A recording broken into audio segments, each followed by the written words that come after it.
in like this wave of like being evolved and not being evolved at the same time, like technologically spectacularly evolved to the point where we can bend matter and create nuclear weapons and fly robots to Mars and take pictures and send it back to us. Like the shit that we can do is off the charts when it comes to like technology and our ability to manipulate the world around us and create giant buildings and structures and airplanes and bridges and shit. But the monkey interaction thing is still not very good. So we still have war and shoot people and protect people from the other people that are shooting people and get involved in all these fucking crazy things. Our physical interactions as organisms are just still in this barbaric stage. We're still in this one tribe going after another tribe stage from 20,000 years ago, 30. Like the same programming, but now this programming can fly jets. It's like we're falling into this whole, like if this was a trap, if I was artificial intelligence and I knew I'd be like, well, this is what we'll do. We'll just go back in time and set people up and make them make us. We'll just plant this idea in their heads and just like in your mouth, right? Well, the ass is the way to go because it's like open. You know, it's not like don't have to go through the dermis. And so that just connects with you and you can fucking see augmented reality with a little tiny robot dick. It's about that big. Again, this is the thing. It's the fucking human interaction part is the part that we can't get right.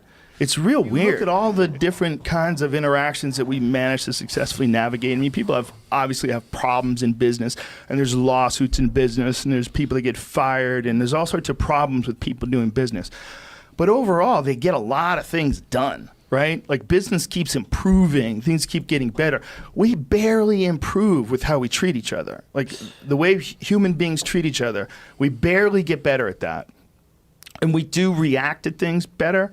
Like if we're mad at someone for doing something, that's where we're like more clear with like egregious violations of our code, right? Like racism. Like this Roseanne thing was a big one, right? Mm-hmm. Everybody was like, no fucking way. We're not tolerating that. Fuck her. And then ABC's like, yep, fuck it. We're pulling the plug on the show. It's like immediate reaction.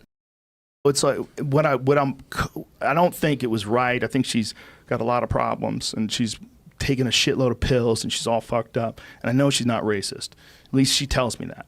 But what I do know is that racism is horrible. And people just don't want to tolerate it anymore. And that's what the good thing is. The good thing, there's overwhelming response from people that they're not tolerating racism anymore. You can't do that anymore. Fairly new, man. I mean, with the civil rights marches, that was in the 60s, right? I mean, think about what was going on in the 50s and the 40s. And that shit, that was not that long ago in terms of like how long there's been people. So we're dealing with this radical change in this regard. But very little change in like our kindness to each other. Part of it is because we're scared. I legitimately feel like we're scared. And I think when someone like Trump is in office, we're more scared because we realize how easy it is for a, you know, I hate to use the term regular person because he's definitely not a regular person. He's very successful and very famous and everybody knew who he was. But regular person in terms of that's not how a politician acts. The leader of the thing, whether or not he's doing good. I'm not even arguing politically whether he's doing good or bad or the economy's up because of him. I don't know. But it's just how he behaves. It's who he is. Like that freaks people out. That makes people more on edge. And so they're more angry and they're more looking to call people out on things and they're more looking to stomp out racism. And I get it. Imagine